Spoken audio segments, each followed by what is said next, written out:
Hai semua, welcome back to the Wanisha Family. Alright, korang. Yang baru, yang belum lagi follow kita orang, jangan lupa. Like, subscribe, share, comment dan turn on notification. Okay, so hari ni kita nak buat food review tentang Shiramnya yang perisa tom yum. okay, Shin Ramen ni dia kat sini dia tulis spicy. Okay, dia made in Korea. Tapi dia Dan, halal tau korang. ni ada halal, tanda nampak tak? halal. Ada halal. So kita akan buat challenge dan Alisha dengan Mami akan makan. Tengok siapa yang boleh tahan pedas. Yang minum air dulu dia kalah. Okay, dan bila korang buka pack dia, dalam satu ni ada 4. Okay, ni pack dia. Korang akan dapat 3 ni. Perencah dia tom punya yum. Maggi tu bulat tau. Maggi dia.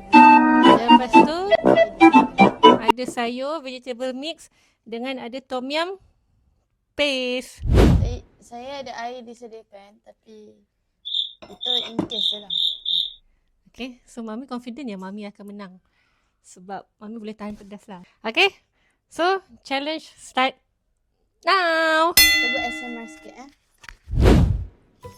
Tengok, Maggi dia tebal tau korang. Lagi satu pack ni kan dia Maggi dia banyak lah. So sebenarnya kalau satu pack ni boleh share 2 orang. Tapi kalau orang terdapat Bismillah. Aku rasa dia punya kuah dulu lah.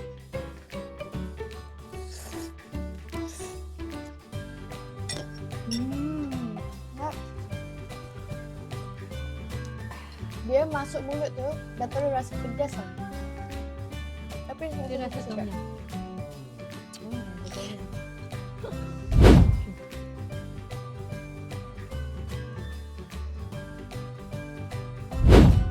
Okay, pedas korang. Dia boleh buat kita batuk. Boleh tahan lagi ke? Muka Alisha dah merah dah. Korang tengok muka Alisha dah merah. Mami okey lagi. Alisha nak minum air korang. Betul ke nak minum air? Alisha dah minum air. So, Alisha kalah. Mami menang. pedas gila Mami pun pedas sampai boleh jugalah. Okay. So, kita nak habiskan ni. So, ni adalah Shin Ramen. Ni bukannya paid iklan ke apa, tak ada tau. Kita orang just buat suka-suka je.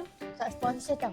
Tak ada sponsor pun. Okay, so lagi sekali siapa yang baru jangan lupa Like, subscribe, share, comment dan turn on notification.